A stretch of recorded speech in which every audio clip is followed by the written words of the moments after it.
Yo,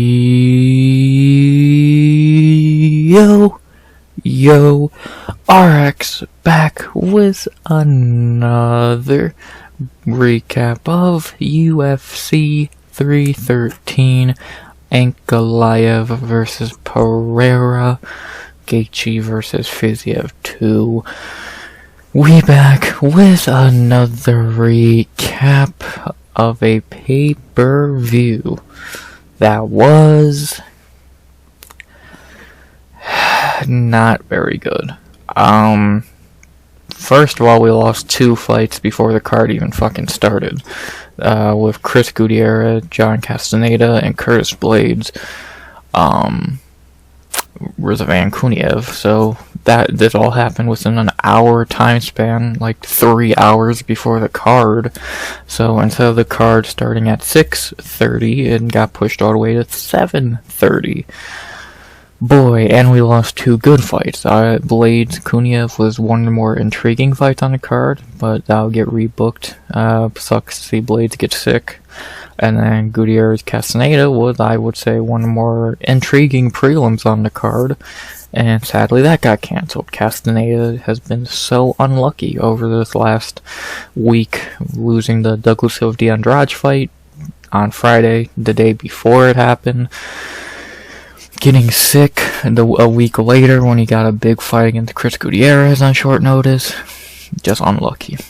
So, that was already a bad fucking sign. So, hopefully Blades Kuniev will get rebooked, who knows when, and hopefully Gutierrez gets a fight ASAP, since he's probably ready to fight. So, that fucking sucks. And again, that was kind of a fucking fortune to, I don't know if that's the right term, a hint to what's gonna happen later, because that was already a bad start to the fight day. And then we actually got the card. It was only 10 fights, and it was not very good. Like, the prelims were only 5 fights, and they were not spectacular. I would say 1 was pretty good, the other 4 were either forgettable or bad. And then the pay-per-view, a few good moments. Actually, most of it was decent. 1 fight was really fucking bad. And the main event, which I think we all know by now, was okay. Very disappointing. And things of that nature, which I'll get to in a little bit. So, it was just not a good card. It might be the worst pay-per-view of the year so far. Because, like, the prelims were weak. The main card was okay. There was only 10 fights. It was just not a great card. The judging was fucking dreadful at times.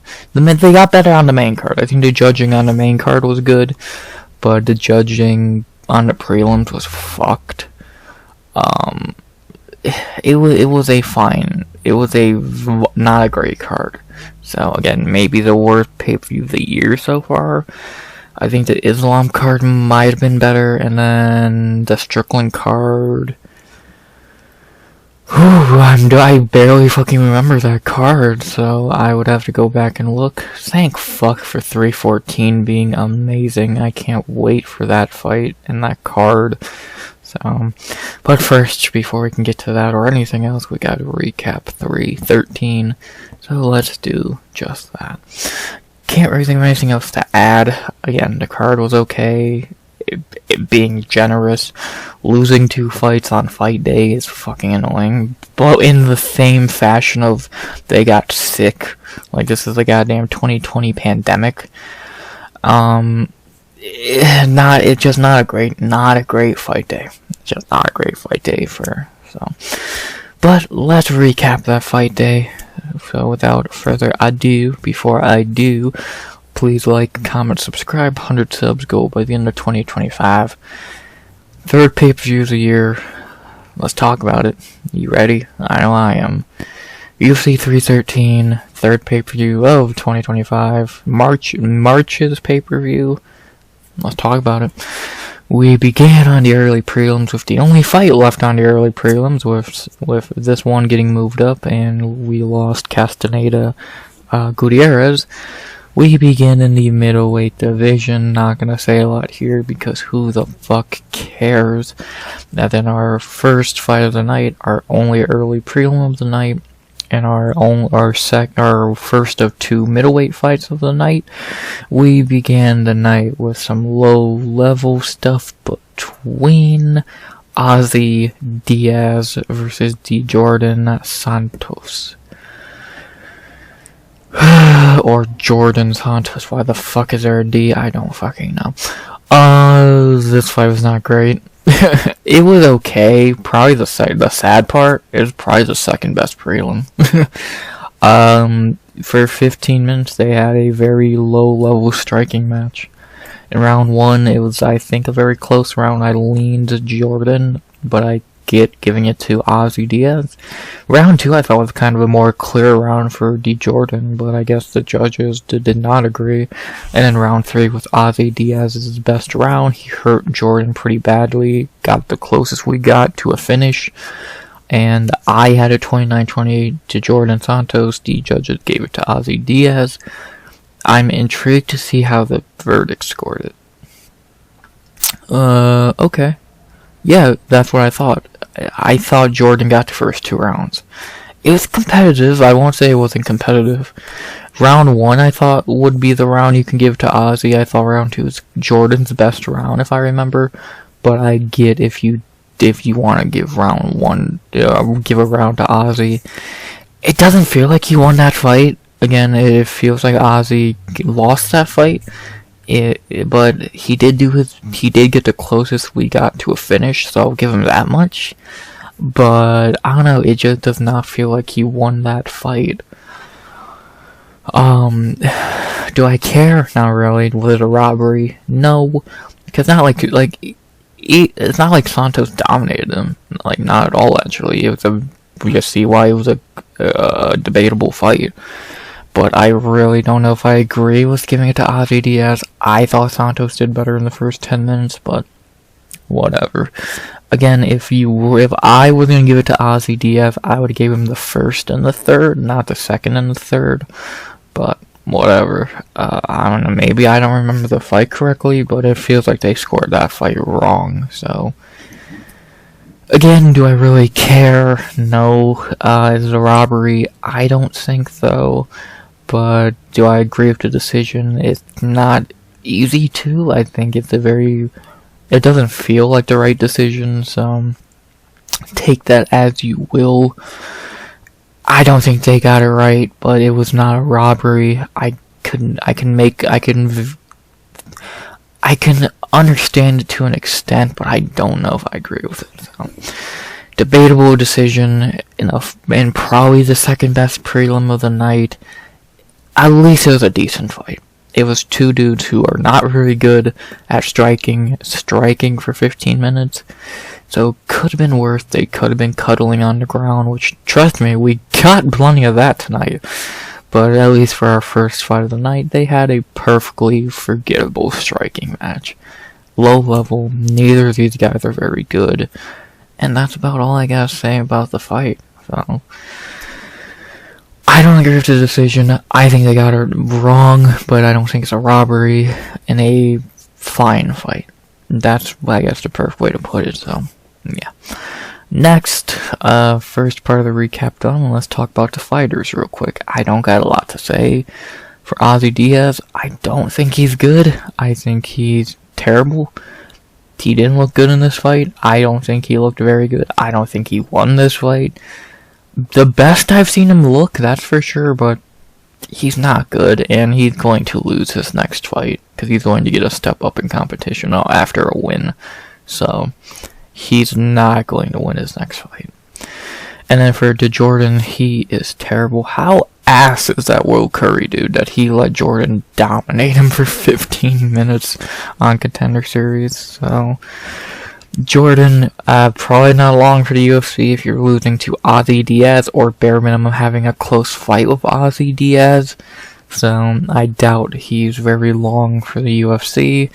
But who knows, he's gonna probably get a step down in competition, if that's even fucking possible from Ozzy Diaz.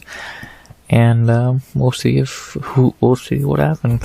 I won't be shocked if both these guys lose their next fight, because they're both fucking terrible. I'm not even gonna waste time doing a fight ideas. You don't give a fuck who Ozzy Diaz fights next. I know I don't. Why would you? So, I don't care. At least they had a fine fight. That's the best thing I can say about this fight. I think both guys are terrible. I think both guys are probably gonna lose their next fight. And outside of that, I don't got a lot more I can think to say.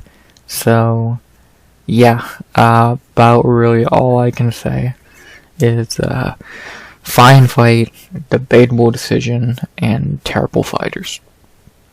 There's a recap for you. So, that was the first fight of the night, the only early prelim. Obviously, I'm not going to say how were the early prelims, because it was a one fight, so it was an okay fight at that, so yeah. Now we get into the prelims, I guess how you would say it. And, oh boy, a lot happened here. Not much of it was good, but a lot happened. Let's get into it. Oh, fuck, I'm not even gonna waste time with this fight because it's so fucking stupid. And then our second fight of the night, we head to featherweight for another Santos. This one definitely lost. And then our second fight of the night, our first prelim of the night, because it's not an early prelim, wherever the fuck's the difference. We had Myron Santos versus Francis Marshall. Yeah, this was a fucking robbery. What the fuck did the judges watch? One dude watched the fight, the other two didn't. How the fuck do you give this fight to Santos? There's no chance in hell he won this fight. Like, dude, there's no fucking chance in hell Myron Santos won this fight. I picked him as my lock of the night. He lost this fight. Round 1, he gets it dropped. No doubt loses that round. They all agreed on that. The next 2 rounds, he was gassed and got dominated. There's no fucking way Myron won this fight. This is one of the worst robberies of the year. I don't think Hamidi Jamal Pogue's bad. I think that was worse. But this is right behind it. This was fucking awful. There's no fucking way Myron Santos won this fight. No fucking way. Like, the people disagree. I disagree with the decision. If one guy scored at 30-27 and the other two scored the other way, someone's wrong. And Chris Lee and David Letherby are fucking wrong. No shocker. Like, Chris Lee, famously shit judge. Derek Letherby, who the fuck is that? They're clearly not a great judge either, but he got it right. So, fucking stupid. There's no way Francis Marshall lost this fight, so. Bullshit robbery. Myron Santos is terrible. Francis Marshall, my bad, man. You deserve better. I'm sorry for calling you a can. Because the only can in this fight is the legend, Myron Santos. You ain't a legend, bitch. You're a can. Francis Marshall won this fight. Disgustingly terrible robbery. And what the fuck? When I'm pissed off for Marshall, and I picked him to fucking lose. So, thanks, Myron. I'm now 4-4 on locks. This is the first time I've had a lock win a robbery. So, that I can remember. And I'm taking the L. I'm not counting this as a win. He lost this fight. I don't care. Good win for Francis Marshall. Fuck the judges. Not Derek, clearly. Derek, you did nothing wrong. You scored the fight right. The other two are fucking morons. And, yeah, Francis Marshall won this fight. Myron Santos is fucking awful. All I gotta say, judging is a joke. Thankfully, that's the only robbery on the card. I'll get to this later, because I know a lot of y'all are not happy. So, but the rest of the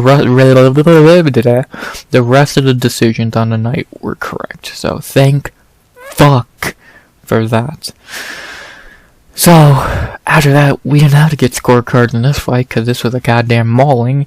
And then our third fight of the night, our second prelim of the night, we head to welterweight for the best prelim of the night, as we had Carlos Leal versus Alex Morono.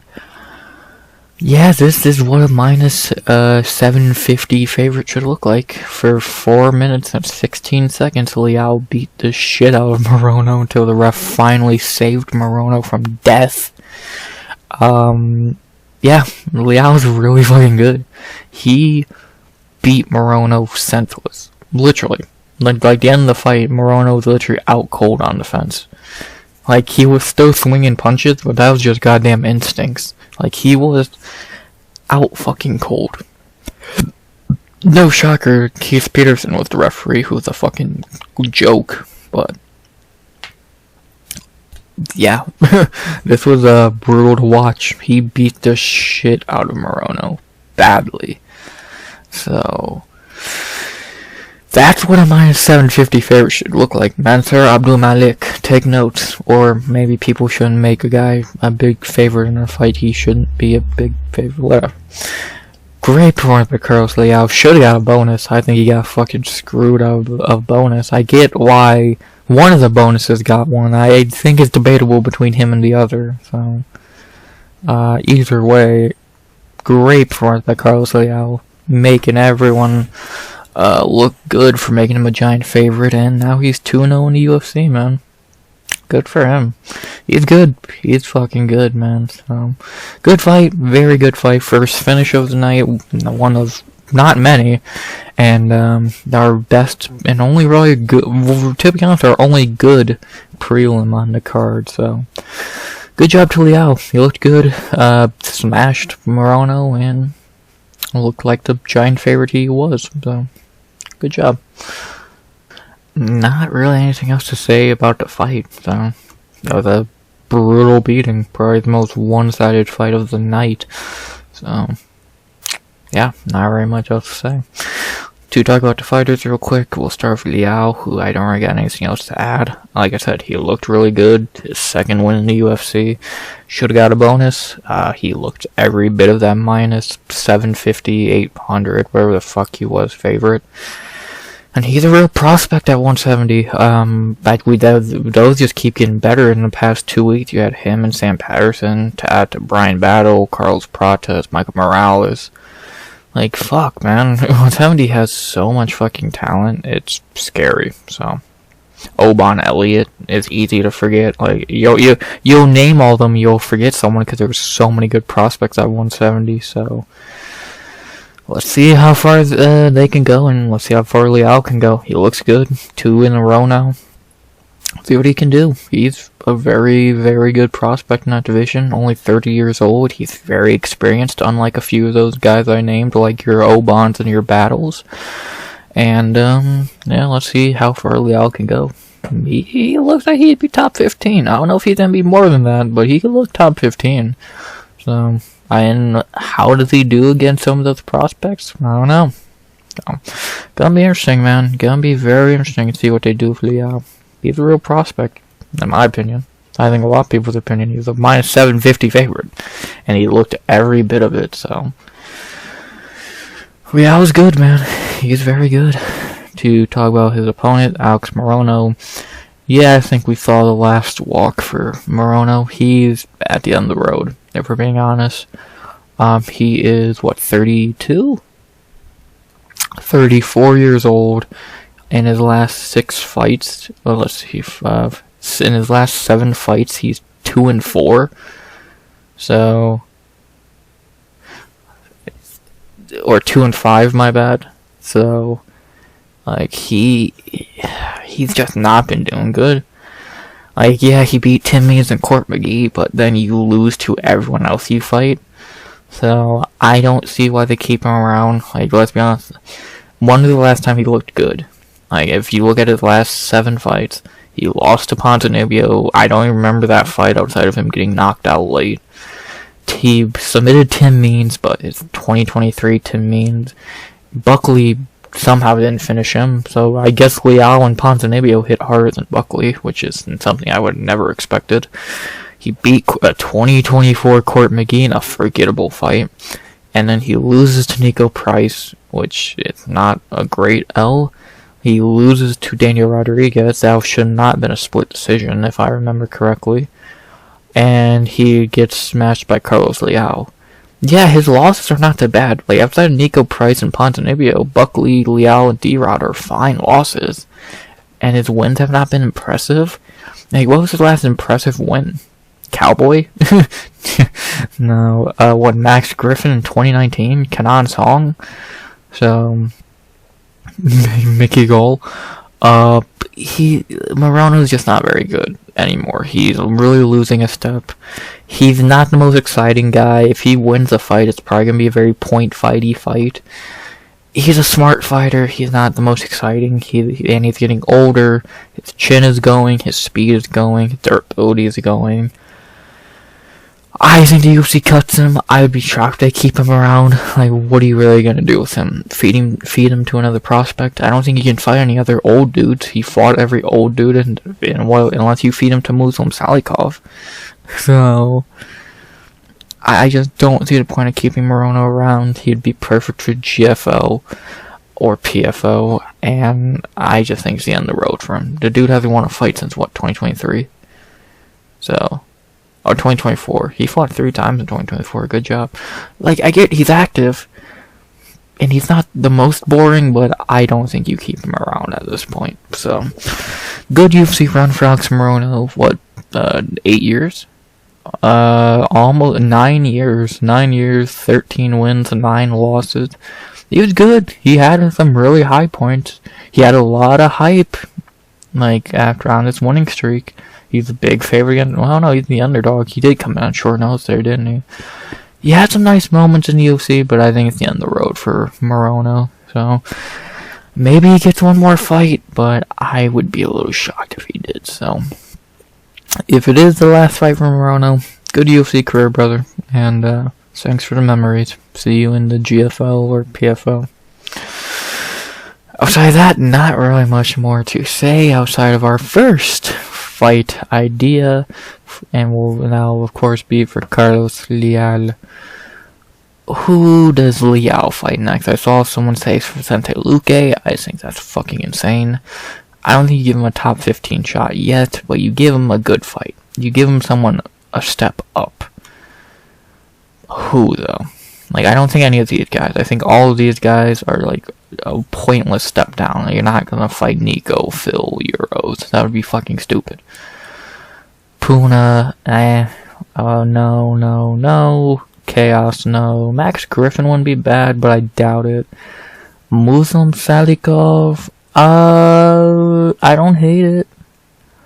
I don't hate it. Oban, no, you don't have a prospect fight like that. Jake Matthews, I think he should fight Oban. Chiesa, debatable. Neil Magny, that wouldn't be terrible. Gabriel Bonfim, I don't hate it. Brian Battle, he already beat Renat. So, I don't mind either Muslim Salikov or Neil Magny. I think would be a good fight for him. I'm leaning more towards Salikov. Because outside of that, Oban should fight Jake Matthews. I'd rather see Neil Magny fight probably Brian Battle. I think that'd be a good fight. Or Chiesa could fight Bonfim if he wanted, or Bonfim can fight Renat, or fucking... I think a combination of these guys fighting. I don't think Leal fights any of these guys.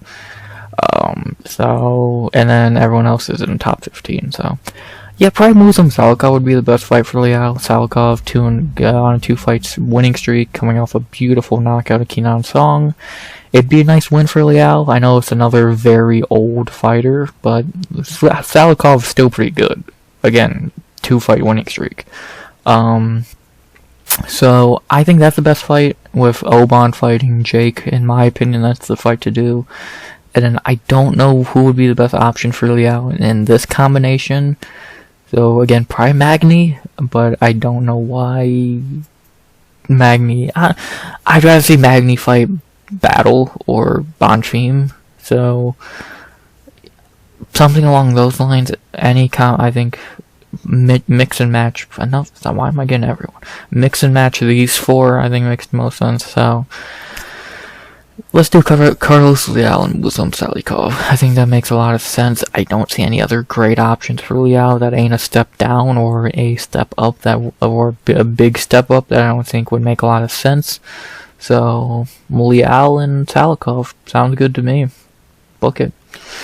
I think that'd be a pretty good fight. Salikov's probably going to be ready to fight very soon. Leal didn't take really any damage in this fight.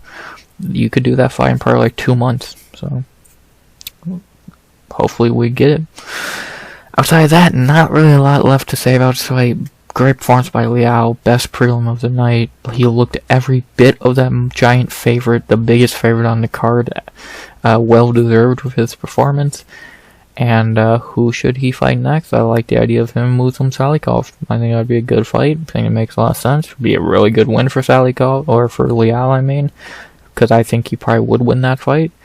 And, yeah, not really a lot else to say. Probably the last UFC fight for Alex Morono, which sucks, but every dog has his day. And I think it's Morono's day. So, see ya, Alex. Thanks for the memories, and Leal, let's see you fight Muslim Salikov. Outside of that, not really much else to say. Best prelim of the night. Should have got a bonus. After that, we head to our new prelim co-main event with us losing Curtis Blades. Oh boy, this fight was forgettable. As in our co-main event of the prelims, our fourth fight of the night overall, our third of the prelims. We had to middleweight for the second time, and I think the first fight on the early prelims was better than this. As in our co-main of the prelims, we have some low-level middleweight action between Brunno Ferreira versus Armen Petrosyan. This fight was fucking forgettable as all living hell. I don't even remember. Oh yeah, round 1 was when Petrosyan got a point taken away. So in round 1, Petrosyan lost a point because he kicked Brunno in the balls twice. So the round was either a 9-9 round or a 10-8 round for Brunno Ferreira. And I agree with Eric Colon. I gave it to Brunno Ferreira, but it was a very close round. But I think Brunno did a little bit more in that round. I thought he did some pretty good work, and I thought Brunno got to 10-8 in that round.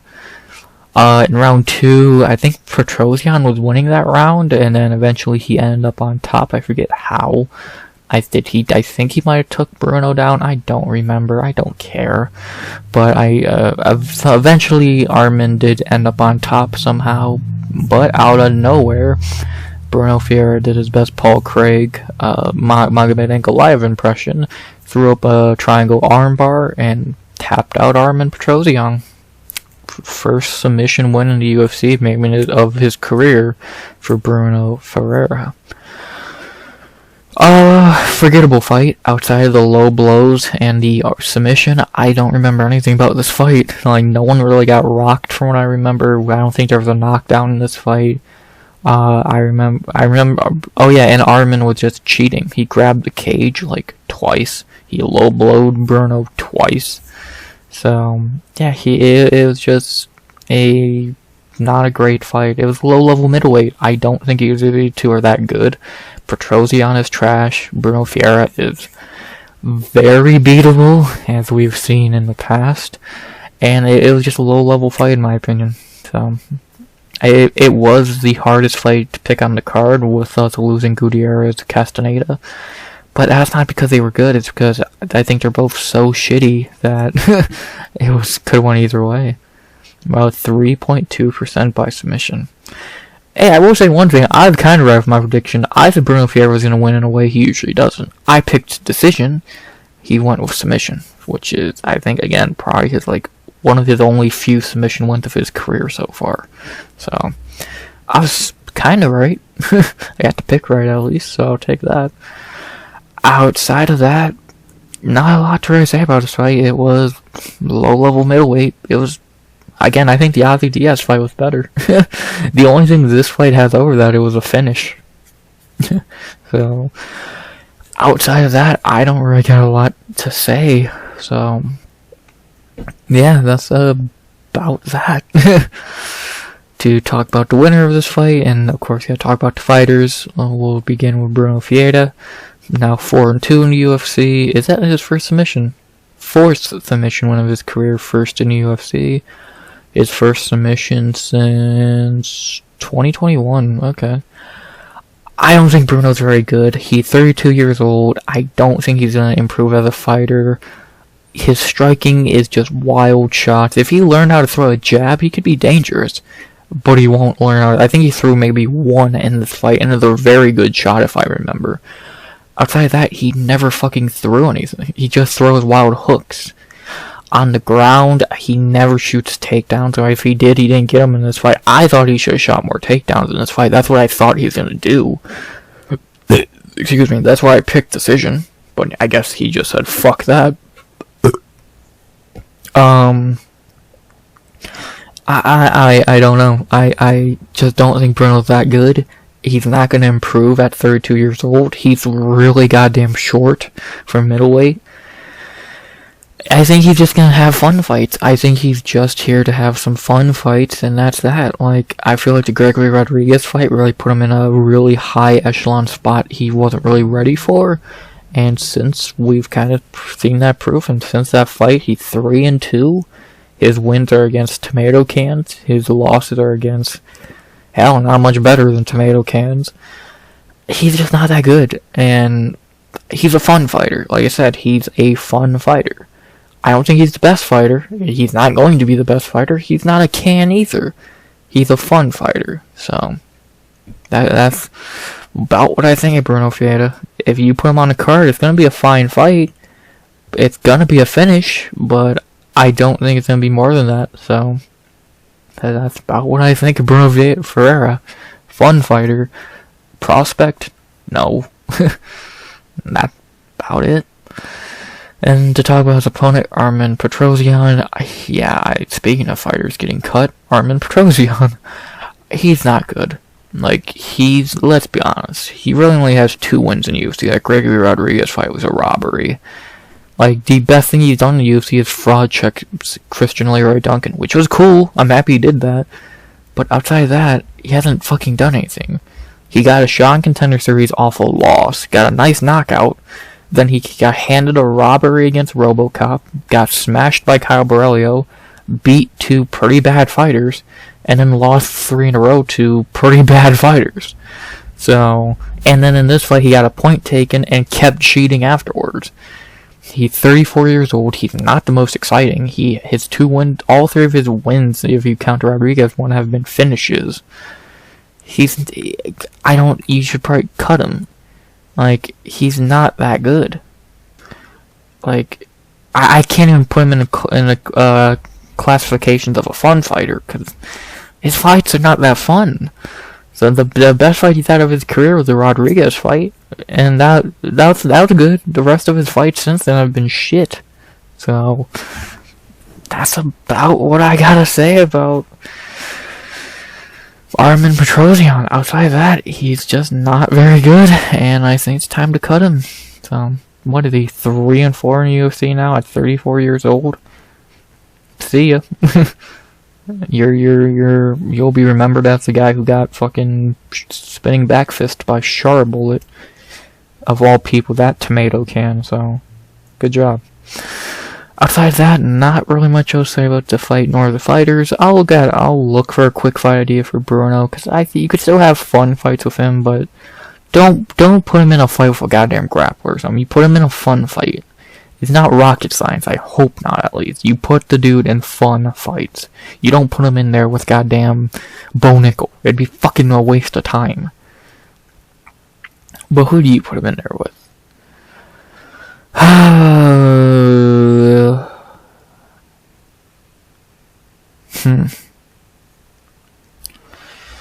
Him and Chris Curtis would be pretty fun, but that feels like a pretty high jump up very quickly. Him and Shara, not really feeling it.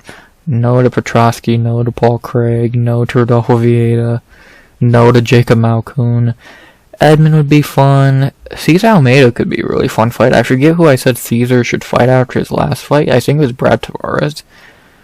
I'm down to see it. I'm not against it, but I think Cesar should fight Eric Anders probably if Brad Tavares is who I said he should fight after his last one. So I'm not really seeing anything for Brunno. I guess Chris Curtis, since I'm not seeing much for him either. Like Curtis could fight RoboCop. Wait, is Bruno Ferreira a fucking Eric Nixick teammate? No. Yeah, I guess he could fight Chris Curtis. That'd be kind of fun. Because outside of that, again, RoboCop, I guess could fight Curtis, but I think they're probably going to give RoboCop a step down in competition, getting back on track against someone like...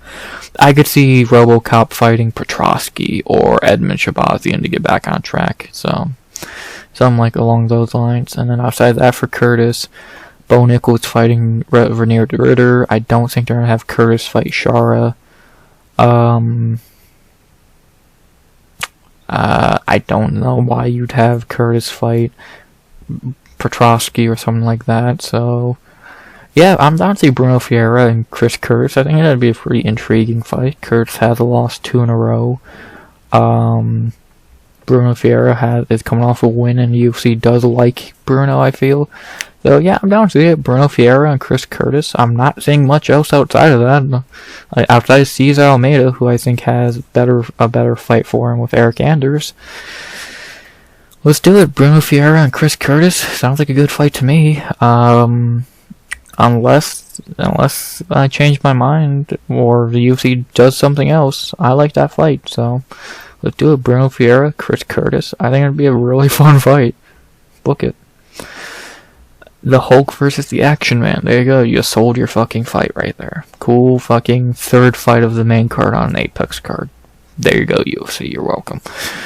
Outside of that, I don't really have much else to say. Forgettable fight. Cut Armen Petrosyan. Fine win for Bruno Ferreira. I said he was going to win in a different way. He did. And who should he fight next? I guess Chris Curtis. I think that'd be a fun fight. So, let's do it. Let's do it. I guess it's that simple. So, outside of that, not very much else to say. Good one for Bruno Ferreira, I guess. And, Hulk submission? Don't sound right. Hulk submits. No, definitely not. Hulk smash. Hulk smash tomato can. You ain't Superman, bitch. You suck. Now time for our featured prelim, again with Curtis Blades getting taken off the card. This is our featured prelim, but this is on paper, this was a really good featured prelim. In execution, it was a dog shit featured prelim. And then our featured prelim in the flyweight division, we had the battle of the 2000s kids. Is that how you'd say it? The only fight so far in the UFC history to be between two guys born in the 2000s. We had to end the prelims. Joshua Van versus Ray Tsuruya. This fight was bad. For 15 minutes, Josh Van stuffed takedowns and beat Tsuruya pretty easily. It was about that simple. Like, Van was just dominant. Tsuruya was pretty scared to fight. And for 15 minutes, he just got his takedowns. He got maybe 2 takedowns the whole fight for no time at all. And yeah, it was a pretty easy win for Josh Van. Just stop takedowns for 15 minutes. Can't get much easier than that. Yeah, not a lot to say about this fight. It was pretty boring. It's a pretty disappointing fight. I thought this fight would be a lot better than it was, and yeah, it was really disappointing. I saw it, like, I knew Tsuruya would shoot a lot of takedowns, but I did not think, I thought he would at least try to strike. He didn't even try. He just got his ass beat. So, sadly, I did not get my finish prediction. I know that was kind of a long shot, but I thought it could have happened, but Tsuruya's gas tank held up better than I expected, and he was able to just grab Van whenever he needed to, so fine. I'll take my L's there, but got the pick right at least, so that's all that really matters, ain't it? So, Not much else to say about a boring fight. Van beat him up for 15 minutes to a 30-27 across the board. And he takes Tsuruya's undefeated record in a boring-ass fight. About really all I can think to say, so... Good win for Josh Van. That's probably the nice thing I can say about this fight, so... That's about it. To talk about the fighters, we'll start with Joshua Van. I don't know. This fight really doesn't do... This fight didn't really teach us anything new about him. We know he's really good. And, yeah, now 6-1 in the UFC. He is flyweight Kevin Holland. He fights everybody at any time. So, his first fight 2025 done. He'll probably have at bare minimum 2 more, if not 3 more. Van's really fucking good, man. He deserves to be in the top 15. He looks like he's 23 years old. Keep that in mind. He's 6-1 at 23 years old. This dude's fucking insane. So, he might be a fucking champion. His cardio is outstanding. We saw he has great takedown defense. On the ground, he can just get up. His striking's phenomenal. His power is okay at times. Like, this dude's gonna be a problem. Again, flyweight Petrosyan. He's a young Petrosyan. I keep seeing that with him. And he didn't even start slow in this fight. He from minute 1 to minute 15, he beat up Tsuruya, so he was not even a slow starter in this fight. And before you say, oh, he got fraud checked, he lost to Charles Johnson, who's really good. And outside of that, he's beat everyone else around him easily. Like, and he doesn't have terrible wins. Edgar Shirez, perfectly fine fighter. Cody Djorden, a formerly ranked fighter. Ray Tsuruya, I'll talk about in a minute, not a bad fighter. So, yeah, these 3 wins are pretty weak, but the 3 since have been good, so. Van is really goddamn good, and he deserves to be in that top 15. Get Kai Asakura out of the goddamn top 15. Josh Van deserves it more. He is really fucking good. Why is that guy's name Moron? To talk about his opponent, Ray Tsuruya, losing his undefeated record. It would not be a UFC card in 2025 if that didn't happen. I'm not gonna call him a fraud, because A, you lost to Joshua Van, and B, it was expected you lose to Joshua Van, and C, he's 23 years old, 22 years old. So, give him time. He'll learn from this fight. He'll get better. He needs some better striking. He has the ground game. We know he has a good ground game, but when that doesn't work, he kind of shits himself, and he has no idea what to do. So, if he can get some good striking, he can be a real problem in this division. He has all the time in the world to do that. He's 22 years old. He has time. He'll get better from this. We'll probably see him later in the year. And I think he'll be back. So, I'm not going to call Ray a fraud, because I think that'd be fucking stupid. And we'll see how he bounces back from this fight. So, we'll see, man. He showed good cardio in this fight. He really didn't gas that badly. He just can't strike. So, I think he'll be back. I think he'll get better from this fight. And we'll see how far Ray Tsuruya can go. I'm not going to call him a fraud. He's 22 years old, and he lost to Joshua Van. If that's a fraud, I don't know what a legit fighter is anymore. So, give the kid time. And he stepped in on short notice. So, this was meant to be Bruno Silva and Josh Van. So, keep that in mind. So, I'm not going to call Ray a fraud. I think that'd be stupid. So, give him time. He'll get better from this. I look at this the same way I looked at a lot of fights in the past where a young dude lost. He'll get better. So, yeah. Aside of that, not really much else to say besides, who should I fight next? For Joshua Van, he better get a top 15 fight. He fucking earned it.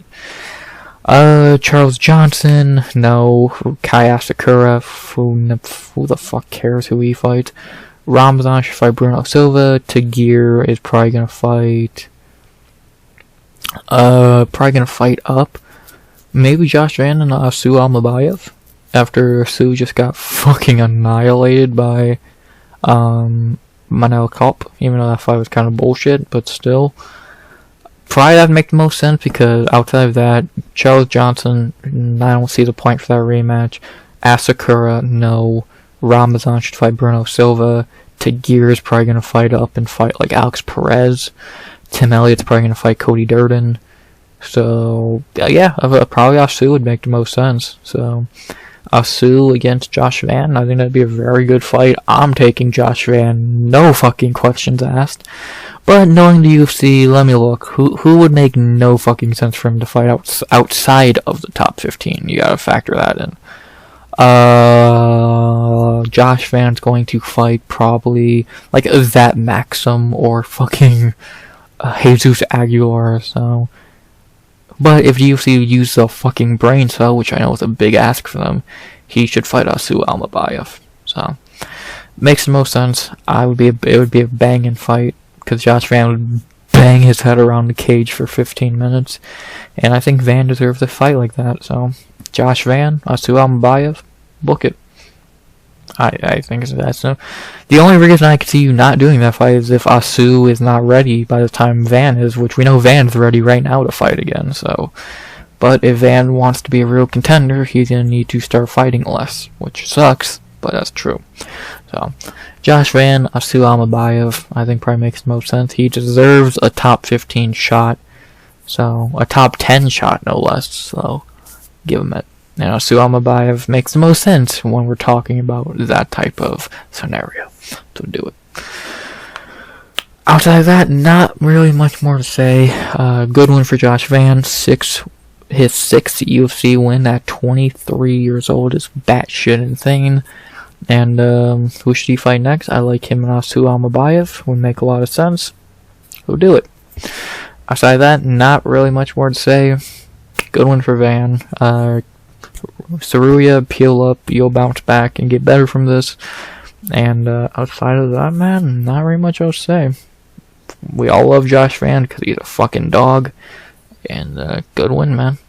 Good win. Let's see him get a top 15 shot that he has earned more than some people who don't even have a fucking win in the UFC.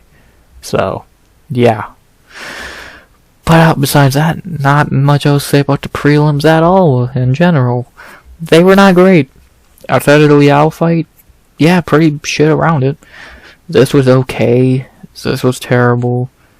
Forgettable. Boring.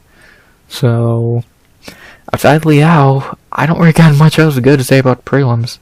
Like, I'm happy Josh Van won. Bruno Ferreira, happy he won. I'm pulling at straws to think of things to say, so.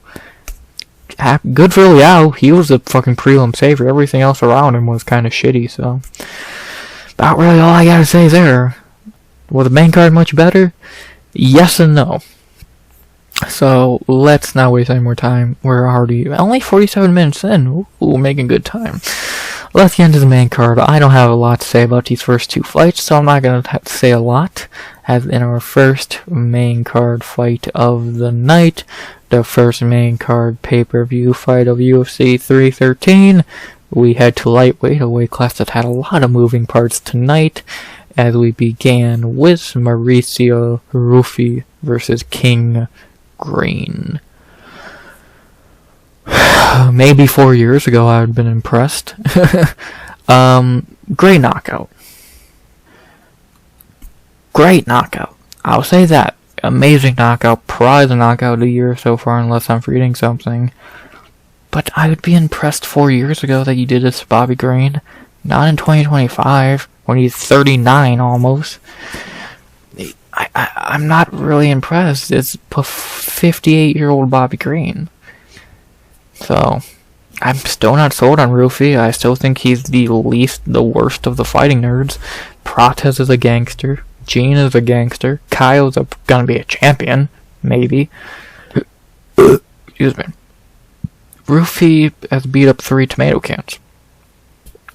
So, that's the way I look at it. Outside of that, in one of those fights he looked, and against the worst one he looked terrible. So, I don't know. I think Ruffy's beatable. If you don't get knocked out early by him, last chance on top, you'll look pretty good. So, I don't know. I'm not sold on Ruffy yet. Amazing knockout. I'll give him all the credit in the world for that.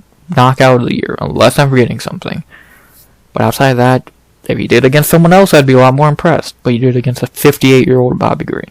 So, yeah, about really all I gotta say there. Still think he's the least of the fighting nerds.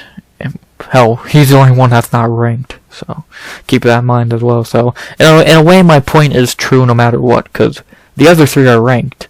1 ain't. So, keep that in mind. But, yeah, I don't got a lot more to add. So, you beat a 68-year-old Bobby Green. 4 years ago, I'd been impressed. Not in 2025. Outside of that, I don't got much else to say. I'm not going to click on their profiles. Until Ruffy proves something, I'm not sold on him. Impressed me. Fucking, I'm not impressed yet. So, I'm just not. He's had the weakest competition. He's had the weakest competition of any of the fighting nerds. Gene has fought tougher guys. Pratas has fought tougher guys. Ruffy has fought Punchbag Jim Malarkey, Tomato Can Lalanta, where he looked awful in, and 68-year-old Bobby Green. You see my point? If he did this exact knockout at the exact minute against Benoit or Drew Dober or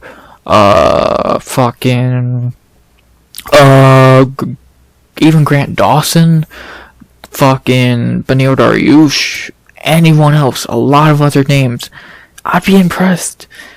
But you did this against 82-year-old Bobby Green, who has no chin, should not even be fighting anymore. He should be doing boxing, and that's about it. So, I don't know. I don't got much to say.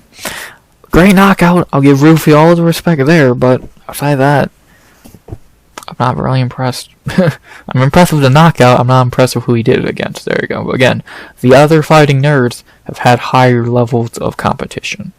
If I define an opinion, you can look at the facts. They're on their records.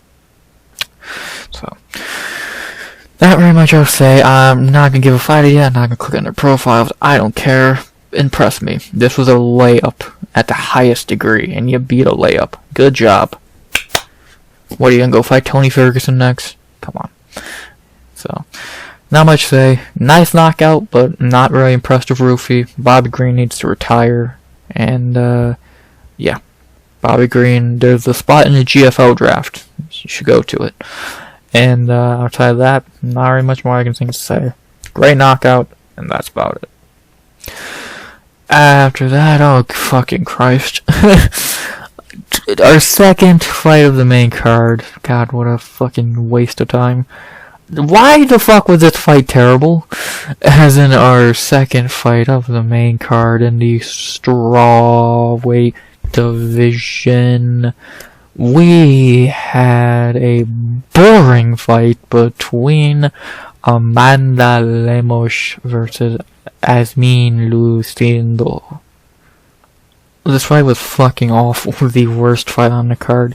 No, not because it was a fucking women's fight, you dumb dicks. Because it was boring. For 15 minutes, Lemos laid on top of Lucindo in the most boring fight possible. What the fuck was this? Why did two strikers decide to have a grappling match? It was fucking stupid. Boring, bad, boring, damn it, fuck. God damn it. This is on International Women's Day, or whatever the fuck it had, Women's Day. They should, JJ Whaley have one of the best fights of all time the day before Women's Day, and you have one of the worst fights of all time on it. Good job, pricks. Iasmin looked like shit.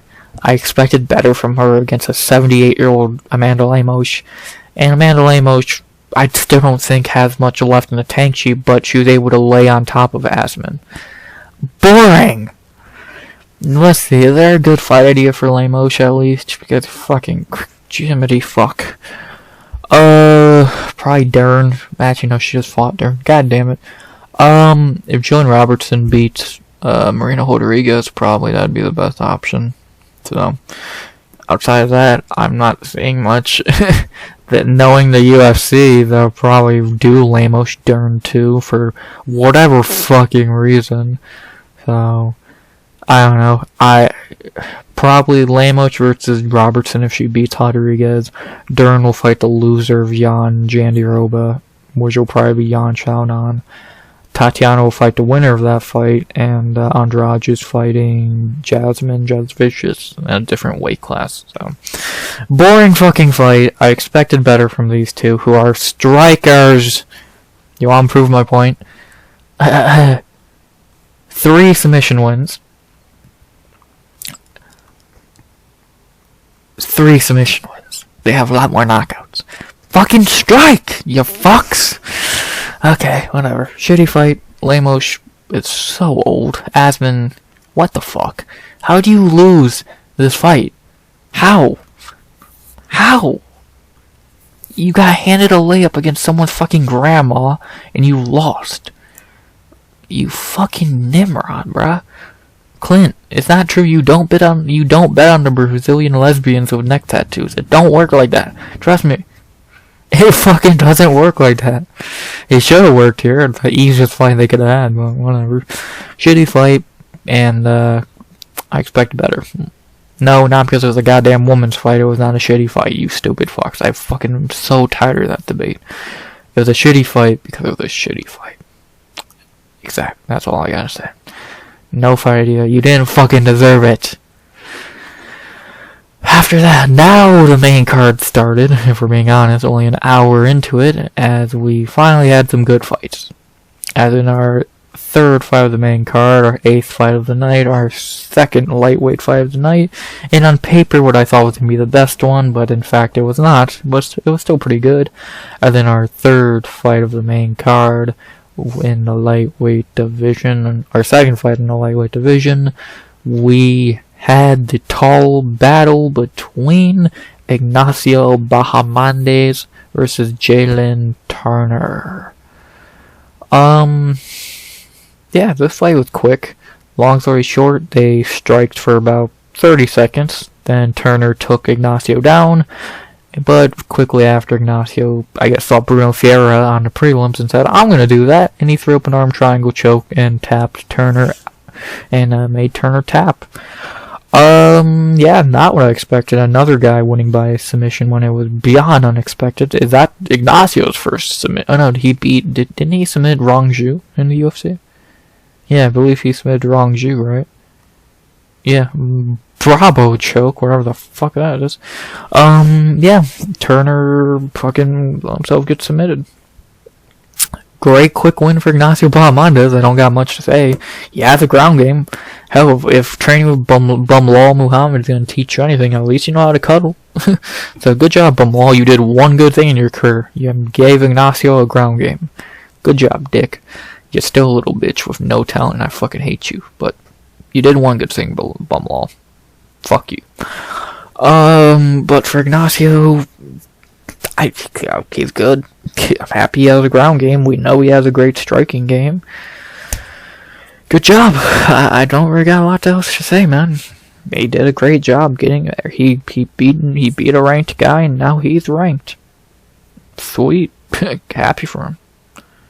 Not really else. Just not much else to say about the fight. It was a quick submission win for Ignacio. Looked good. Got a bonus, even though I think Leal deserved it more. And that was about that for the fight, so let's talk about the fighters. We'll start with Ignacio Bahamondes. I'm happy he's finally ranked, man. He has been so good for so long, and he's still so young. 27 years old, 6-2 in the UFC. His only losses are to Magdesi in his debut, and Ludovic Klein, who's on a 6-fight winning streak. So I'm happy for Ignacio. He deserves this ranking. He has been one of the best unranked guys in this division for a long time.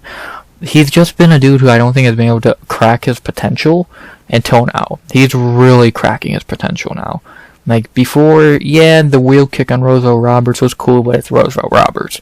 Yeah, you beat Rongju, but he's dog shit. Yeah, you beat Trey Ogden, but in a boring fight. Then you lost to Ludovic Klein, which that looked like a career low for Ignacio. But then that motherfucker came back and said, I'm killing people. Head kicked Christos Giagos, yes I can, but still. Fraud checked Manuel Torres, and then submitted Jalin Turner. The kid's good, man. I'm happy for Ignacio. He is so fucking talented. And I'm happy he's finally unlocking his potential and is in the top 15. He's shown his potential for so long. I'm happy he's finally fucking producing. He's always had the potential. He's just been that dude who couldn't crack the glass ceiling, and he finally cracked that glass ceiling, and is finally fighting to his ability. So I'm happy for him. 3-fight winning streak now, going into the top 15. He fucking deserves it. I'm happy for him, and good for him, man. He fucking deserves it. Long overdue ranking for Ignacio Bahamondes. To talk about his opponent, Jalin Turner, maybe the most interesting thing of the night. He fucking retired. Yeah, I'm not joking. He retired. Yeah, well, okay. He said that UFC 300 loss to Moicano really broke him, and then another L here. I get it. If you're not mentally there, you should not be in our sport. And I get why he wouldn't be there mentally. He's had a lot of ups and mainly downs lately. Like, let's be honest, he got robbed against Gamrot. That Hooker fight, he missed weight, so he couldn't even get a fight of the night bonus. And then he did lose. That Bobby Green knockout was vicious. That Moicano loss, that was his fault. You're a fucking idiot for that. And getting subbed by Ignacio. He just had a lot of downs lately. You know, like, I get it. I get why he wants to retire. If you're not there mentally, don't do it. But I just feel like he might regret it. So he's still so young. Just move up to fucking welterweight. That's your weight class, you dumb dick. Just go to welterweight. You're not a lightweight. Neither is Ignacio. But fuck, man. You're not a lightweight. You're a welterweight. Just move up. It's not that hard. But I guess he'd rather retire. So if that's what he wants to do, that's what he's gonna do. If this is the last time we see Jalin Turner fight, thank you for the fights. Thank you for the memories. Enjoy retirement, brother. You had a nice run. No, that 5-fight winning streak was a pretty good one. That Bobby Green knockout was vicious. That Dan Hooker fight was awesome. And you got robbed against Gamrot. So, hey, he's on 4 pay-per-views. Damn, don't put this guy on pay-per-view. But enjoy retirement, Jalin. If this is the last time we see you, enjoy retirement, and thank you for the fights. Outside of that, to move on to our final part of the recap, fight ideas. For Ignacio Bahamondes, the newly ranked Ignacio Bahamondes, I'm guessing he's going to be ranked 13th or 14th. Who does he fight? He has a few options. He has Rafael, he has Fiziev, he has Moicano, he has Dariush, and he has Gamrot, I would say, are his main options. I don't think he's going to fight Dariush. I don't think he fights Fiziev. Probably Gamrot would make the most sense. Because outside that, who else would Gamrot fight? Moicano's probably not gonna fight Gamrot. Dariush definitely ain't gonna fight Gamrot. Dariush is either gonna fight Moicano or fight someone else, maybe Dan Hooker. Moicano's probably gonna fight someone like he might be fighting Dan Hooker or someone along those lines. And then Fiziev, I don't know what Fiziev's gonna do. Maybe Fiziev fights Dariush. I don't know. But I feel like Gamrot's not gonna fight any of them. Gamrot's not gonna rematch Dariush. He's not gonna rematch Fiziev, and I don't think he's gonna fight Gamrot, or he's not gonna fight Moicano. And outside of that, I don't think Gamrot's gonna fight down enough to fight Dawson. So probably Ignacio Bahamondes and Mateusz Gamrot.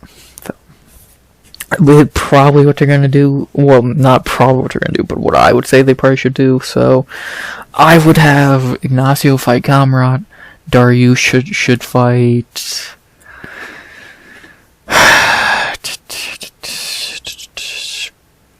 Probably, yeah. Dariush deserves that Dan Hooker fight, in my opinion. And then Moicano could. Do you have Moicano rematch Fiziev? I don't hate it. You know, I don't hate it. So, yeah, so probably Ignacio Bahamondes and Mateusz Gamrot. That sounds pretty good to me. Let's do it. let's fucking do it, man. So, sounds like a good idea to me. So book it. Ignacio, Bahamondes, Matej Gamrot. That could be a cool ass co-main to a fight night. So book it. Ignacio, Gamrot. Let's see it happen, man. Would be a banger. Hopefully. So book it. Outside of that, not very much else to say. Great win for Ignacio Bahamondes, getting the beautiful submission unexpectedly. And enjoy retirement, Jalin. Enjoy it. Outside of that, not really much else to say. Great win for Ignacio. Happy he's finally ranked after all this time. And who should he fight next? I like him and Matej Gamrot. That'd probably make the most sense. So, let's do it. Gamrot, Ignacio, book it. Not very much else to say outside of that. So, I just don't see anything else for them. So, if you can spot something better for him, you gotta think about the other guys around him. So, I think that makes the most sense. So, let's see it happen. Bahamondes, Gamrot, book it. Speaking of lightweight and rankings, we're gonna into some rankings talk here, as in our co-main event of the evening. We have a rematch from 2-ish years ago, and I think this was better than the first one. As in our co-main event of the evening, we stay at lightweight for the rematch between Justin Gaethje versus Rafael Fiziev. I told you Gaethje was gonna win again.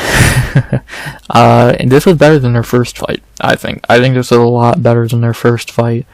The first fight was kind of underwhelming. This fight was good. This fight was really fucking good. Gaethje easily won. Did he win all 3 rounds? I don't know, or did Fiziev win a round? Yeah, Fiziev won round 1, I forgot about that. Fiziev in round 1 did some really good work. He got a takedown, got some good control time, and got a little bit of ground and pound. Clear for round 1 for Fiziev.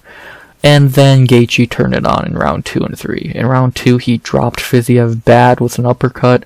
Shockingly didn't get to finish, but Fiziev has a really damn good chin, and he was able to survive. And then in round 3, Gaethje was able to land the better shots and take that round with a 29-28 unanimous across the board for everybody win for Justin Gaethje. Yeah, Gaethje won again. I don't think anyone's gonna cry robbery on this one, unlike the first one, which was not a robbery in the slightest. But don't tell them that. Trust me, we'll get to robbery talk in a very soon. But yeah, good one for Gaethje. He looked good again. So again, this was better than their first fight, and definitely no debate here of who won. Gaethje definitely won this one very soundly. So. Good for Justin, man. Very good win for Gaethje. Looked good. Best he's looked in a hot minute. And since the Poirier fight. And yeah, happy for him. Always happy to see Justin Gaethje win a fight. I don't know who's not happy to see Justin Gaethje win a fight. Even if you're a Fiziev fan, you picked him to win. I don't even think you're that upset. Because, again, who doesn't love Justin Gaethje? And again, how is this not expected? Gaethje being the underdog is a fucking crime. Like, Fiziev does not have fucking power. He was not gonna KO Gaethje like Holloway did. Holloway doesn't have fucking power. It was just a luck. It was a fucking. Yeah, if Gaethje sits down in the pocket and trades with you, you have a good chance of knocking him out. Aside that, Fiziev has no damn power. Oh, you knocked out RDA.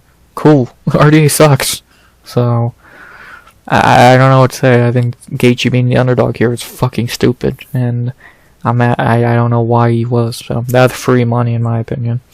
So I don't know.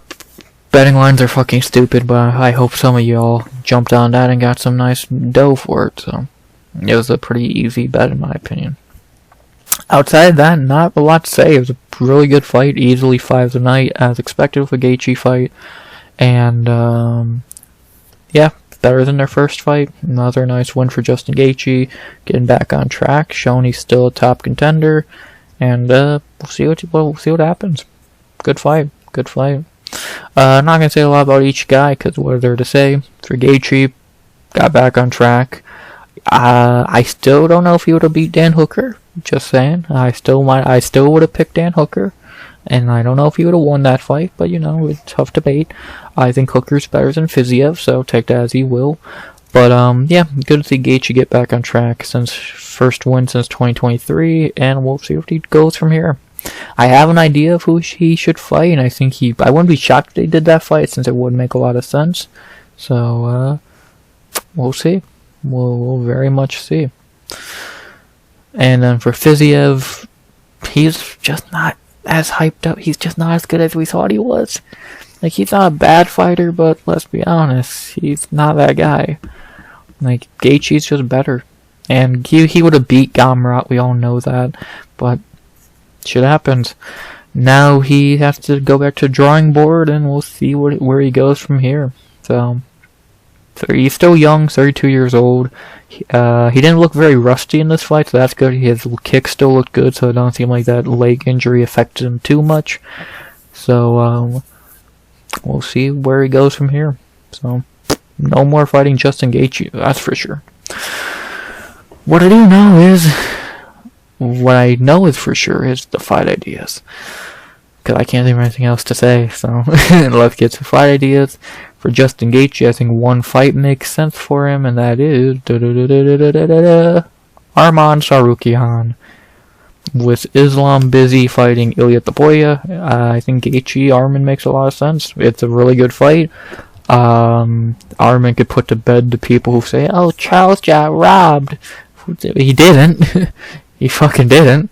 But yeah, I think it'd be a good fight. Armen Gaethje, that'd be a great fight night main event, or a great pay-per-view co-main event, and I would love to see that fight. And for Fiziev, I think I already talked about it. I'm down to see him rematch Moicano. I think that'd make a lot of sense. Why not? Moicano Fiziev 2 rematch from 2020 to 2020. So, and it has a very debatable stoppage. So let's see it. Moicano Fiziev 2. Book it. It'd be a really good fight. So I think both of those will make a lot of sense. I think we're really starting to get a layout of what lightweight's gonna what's the next few fights that lightweight's gonna look like. I like Gaethje versus Armen. I think Charles should fight Dustin in his last fight. Not Charles's, but maybe. I don't know what the fuck Max is gonna do, if I'm being honest. Hooker should fight Dariush, Gamrot should fight Bahamondes, Pimblett's fighting Chandler, Moicano should fight Fiziev. We don't know what the fuck they're doing down here, but we're gonna find out. So the question mark in the division is Max Holloway, but who knows what the fuck he's gonna do. So, and obviously Islam's gonna fight Ilia, so yeah, lightweight's really fucking good right now. I hope they do that, or the guy who's going to be left in the dark is going to be Charles, so you can do Max and Dustin. That's what I heard they might do. I don't hate it, but I'd rather see Dustin Charles. Maybe it's just me, but that's what I'd rather see Dustin Charles too, but we'll see what the UFC does. Either way, the main guy we're talking about is Gaethje, and he should fight Armen Tsarukyan. So let's do it. Not much else to say about this fight. Really good co-main event. Really good fight. Better than their first fight. And another nice one for Justin Gaethje. Always good to see that. And who should they fight next? I like Justin Gaethje versus Armen Tsarukyan. I like Rafael Fiziev versus Renato Moicano in a rematch. Gaethje Armen makes as much sense as possible. We know how badly they want to give Gaethje another title shot. So maybe earn it. And Fiziev and Moicano. Why not? Why not? And I say earn it. Gaethje is not going to beat Armen Tsarukyan, so it would be a great fight, though. You never know, but I doubt he beats Armen. So, I don't know. Let's have that fight happen and find out, shall we? What I know is great fight of the night as expected, fight of the night as deserved, and who should they fight next? Armen Tsarukyan and Moicano.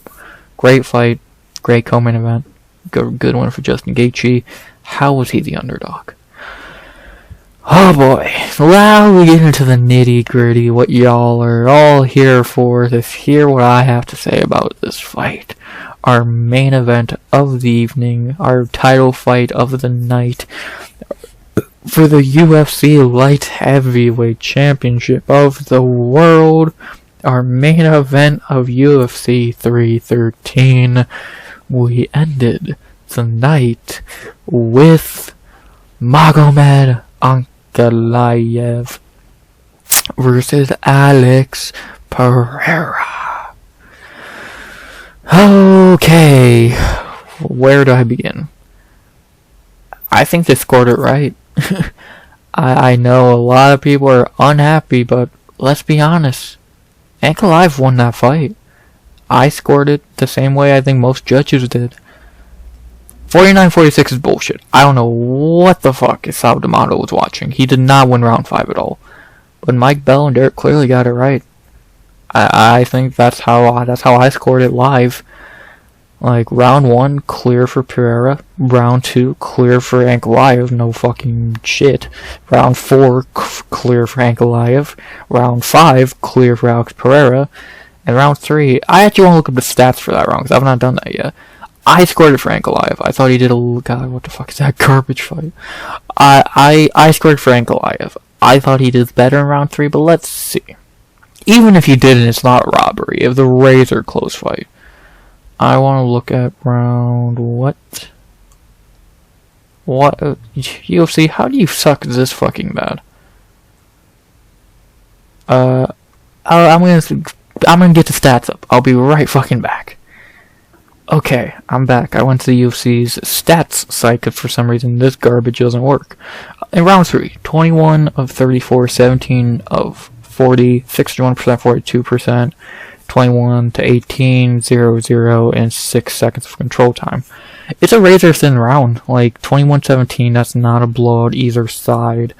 Ank threw more. Like, it's a razor thin round. I would have to rewatch it back.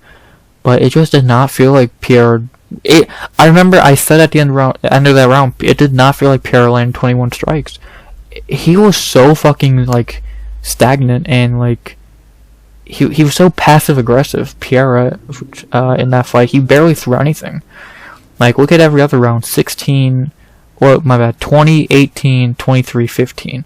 He barely threw anything. Like, I thought the main thing he threw was leg kicks. Did he even throw anything else outside of that?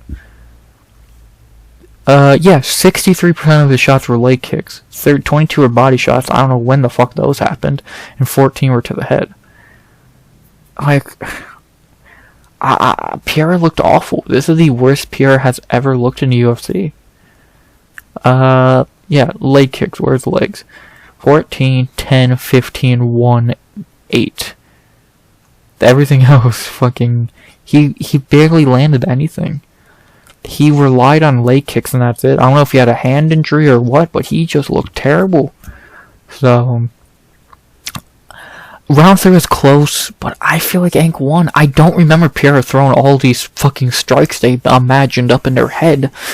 Because I don't remember it. I remember, like, I remember Pierre throwing nothing. He threw a couple leg kicks. So, Pierre just looked awful. This is the worst Pierre has looked in the UFC. It's that simple. So, I gave the decision. I gave to Ankalaev. I think he won this fight. Round 1, Pierre looked decent, but still, even in the rounds Pierre won, he didn't look great. In round 1, he looked fine. In round 5, he looked fine. But Ankalaev looked better. He almost knocked Pierre out at the end of round 2. I don't know how I think Ank won this fight. I don't think it's a robbery at all. Verdict, what do you think? I know what they think. They gave it to Pierre, didn't they? Okay, so they gave round 1 to Pierre, round 2 to Ank, round 3 to Pierre, round 4 to Ank, round 5 to Pierre. So... It's close, but I think they got it right. I think they got the shit right. I think Ankalaev won. And I picked Pierre. I love Pierre. He's one of my favorite fighters. I don't like Ankalaev at all. Pierre lost his fight. He looked bad. And another thing, Ank did not cuddle him. The first 3 rounds of the fight, he barely went for the ground. He didn't really do any ground. He didn't get a takedown the whole fight. And then he didn't even shoot a takedown, for being honest, till round 4. this was at the last second of the round, and this was like at late in the round. He really didn't start grappling till the last 2 rounds. So, only 1 round did he actually win by grappling. It was round 4. The first 3 rounds of the fight, he stood in there and went toe-to-toe with Pereira and looked better at times. So, I don't want to hear it. I don't want to hear Ankalaev fucking cuddled him or da-da-da-da-da-da. For 3 rounds of this fight, he went toe-to-toe with him and he won 2 rounds. So, in my opinion at least. So, I think people are really overreacting to this fight. I love Pereira too. He did not win this fight. He looked awful. Let's just admit, Pereira looked awful. He looked better in the Roundtree fight. Let's be honest, he looked better in the Roundtree fight. He looked flat-footed, he looked slow, he looked disinterested, he looked stagnant as fuck. He looked terrible in this fight. Let's just be honest. Ankalaev won this fight fair and square. I'm sorry. I wish I could, you know me, I want to make any excuse for my fighters as I can. There's no excuse. Pereira looked awful. That's the only thing you can say. So, Magomed Ankalaev, I don't like you, but I can give you respect. You won this fight fair and square, and you're the champion. But, we gotta run the rematch. It's time, we gotta do Ankalaev Pereira 2 to do 1 out of 3 fight title streak in 1 year. You're gonna give Pereira a rematch. I don't want to hear, oh, 205 is too hard of a weight cut. Don't gain 50 fucking pounds! Fuck! I gave you a break of middleweight. If you light heavyweight's too hard of a cut, well, maybe don't bulk up to 250. You fuck. So, run the rematch. If Pereira loses that, I don't know what the fuck you do with him at this point. The Tom Aspinall, John Jones talks are in the dirt. So, those are fucked right now. So now you're kind of at a fucking stagnant position. Or, if Pereira wants to move up that badly, fine, but I don't want to hear his name with John Jones or Tom Aspinall. He's fighting Volkov or Cyril Gane. So, I don't know. And if he moves up, who the fuck does Ankalaev fight? Do you care to see Yuri get another title shot? No. Do you care to see him rematch Jan Blachowicz? No. Do you care to see him fight Hill or Roundtree? Fuck no. Allberg would be interesting, but do I give a shit about an Ankalaev Carlos Allberg title fight? No. God, light heavyweight's screwed. Pereira, please go rematch Ankalaev and win. So, but we'll see. The rematch makes the most sense if Pereira moves up to heavyweight. I don't know. Like, heavyweight's fucked, and I guess Pereira's fighting Volkov. So, I don't know. I truly don't know. The rematch makes the most sense. Do it. If he loses that, if Pereira loses that, then he can easily move to heavyweight, but he's going to be fighting pretty low in the rankings. He's going to be fighting Derek Lewis, or whatever, so, oh boy. We'll see what happens. I hope they run the rematch. It makes the most sense. There's no debate. That's the fight to do. No one else in the division's even close to a title shot. So, let's see it. Pereira, Ankalaev 2, later in the year. Run it. That's simple. Run it. Aside that, I don't got much to say. Ankalaev won this fight fair and square, not a robbery. They got it right. I hate to say it, but I'm not gonna lie to you. I scored the fight the same way the judges did, at least 2 of them. Magomed Ankalaev fairly won the UFC Light Heavyweight Championship, and now we'll see if he can do it again later. Well, not do it again. Let's see if he can beat Pereira again later in 2025. That's all I gotta say about that. And the fight was terrible, but overall, they got it right. I hate to say it. I hate to say it.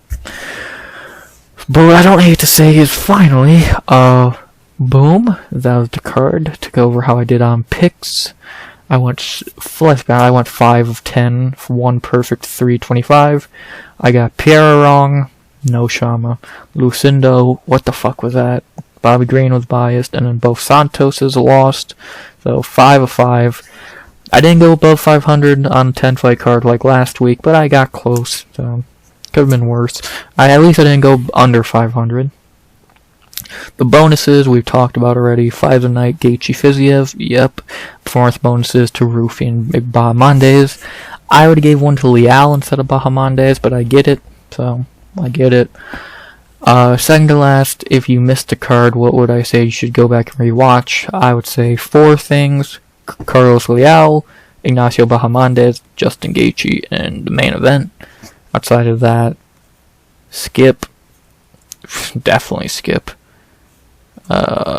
Skip. Oh, and Ruffy, my bad. So I'd say 5, half the card. Leal, Ruffy, Bahamondes, Gaethje, and Ankalaev. So, Lemos, Van, Ferreira, Santos, and Diaz, you can skip. So, half the card you watch, half you skip. Yeah, that's what I would say. If you want to watch the whole card again, it's not that long, go ahead. But I don't know why you do that to yourself. If you watch the 5 good fights and skip the 5 bad ones. And lastly, everyone's favorite part of the show, the chopping block. I think pretty obvious. Armen, Petrosyan, and Alex Morono. Petrosyan, 3-fight skid, cheated in that fight, so makes sense. Morono, 34 years old, 3-fight skid, makes sense. So see you boys, and I guess Jalin Turner as well, since he retired, so I guess he's off the roster. So damn, 3 fighters from this card gone. If the UFC does the logical chops. So yeah, that's about that, man. UFC 313 in the books. As a pretty bad card. We lost 2 fights before the card even started, so we were left with 10 fights, and only about half of them were good. And let's be honest, Pereira Ankalaev wasn't even good, but if you want to just score that fight for yourself, then you go back and watch it. So yeah. Not a great card, very disappointing, and yeah, not a very good pay-per-view. March, not a good pay-per-view. But now we are back on. Now we head to what do we got next week? UFC Vegas 104, Vettori versus Djorden. Who the fuck cares? Why is that the main event, man? Well, either way, next week, Friday, 1 p.m. EST, as always, you'll hear me break down that card. Oh boy, what's on that card? Chitty and Jokawani is to co-main, Damon Blackshear, I think Alexander Fernandez and Kurt Halabaugh. I think. Some shit like that. It's a shitty card, but either way, I'll be breaking it down Friday and recapping it sometime on Sunday. So, can't wait. Fucking shoot me. Can we get to 314 already? That card's really good. Whatever. UFC 313, done, dusted, it's over. Well, let's head back to the Apex. Why? I don't fucking know, to be honest. I wish I did. But we have no choice. UFC Vegas 104 next week when you'll hear from me again. But the last thing you'll hear from me right now is, I hope you enjoyed the video. Please like, comment, subscribe. 100 subs go at the end of 2025. And unless I'm forgetting to say something, which I don't believe I am, I hope you enjoyed the video. All that bullshit I just said, because I almost said it again. And as always, RX. Hey, under an hour and a half. Hey, I'm getting better. RX out. Good vibes only. And always.